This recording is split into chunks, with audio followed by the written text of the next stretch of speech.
Здравейте, сънародници, здравей, добри! С най-голямо удоволствие. Както бях обещала, част втора, правила и изисквания за тротинетките в Германия. Какво друго ми трябва, освен разрешителното? Освен разрешителното ви трябва и застраховка гражданска отговорност. Haftpflichtversicherung.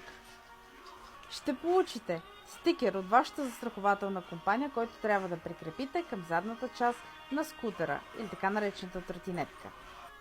Застраховката гражданска отговорност Haftpflichtversicherung покрива щети, причинени на други участници в движението от вашия електронен скутер.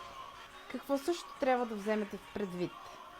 Електрическите тротинетки, които могат да се движат по-бързо от 6 км в час, не могат да се използват на пешеходни пътеки, а само на велосипедни алеи и велоалеи. Ако няма такива, им е позволено да се движат по улицата, дори и извън населените места. Не е задължително да носите каска, но е силно препоръчително. Това е от мен. Благодаря за вниманието и успешна седмица!